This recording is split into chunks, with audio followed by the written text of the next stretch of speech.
Alrighty guys, 2015 Chrysler 200 I want to say. Yeah, now she had some electrical problems, guys.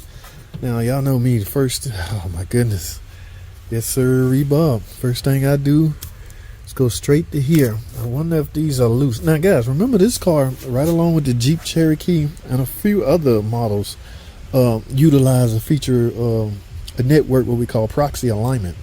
So things like this, loose battery connections or even corroded battery connection, yeah, can knock modules off the proxy alignment, off the network.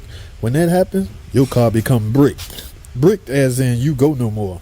Chances are you will have to tow it to a dealer at that point. So now this thing is heavily corroded, guys. I don't even start, see, they tight, it's just heavily corroded. I don't even start electrical system diagnosis on cars until I got a fully functional electrical system, meaning the alternator is charging and the battery is good. So I'm going to load test this battery. First I'm going to clean it up. I'm going to load test it. I got an hour diag time anyway, so the least I can do is put myself at a good starting point. I'm going to scan this thing first and do what we call a module scan.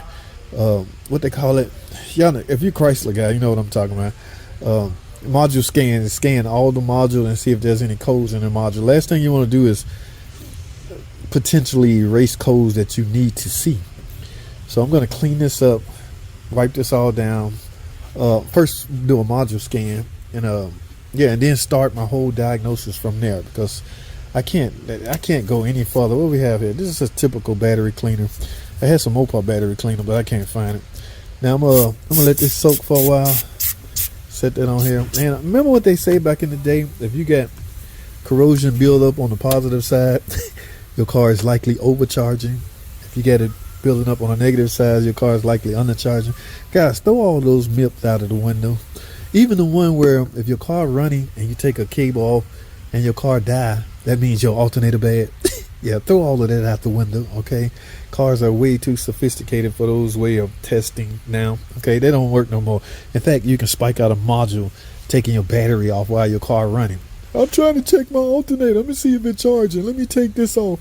If I take this off and it's still running, that means the alternator good.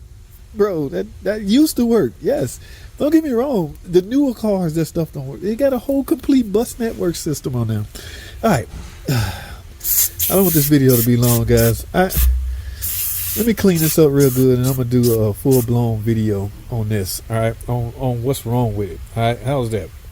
Because, yeah, I'm not going to even start.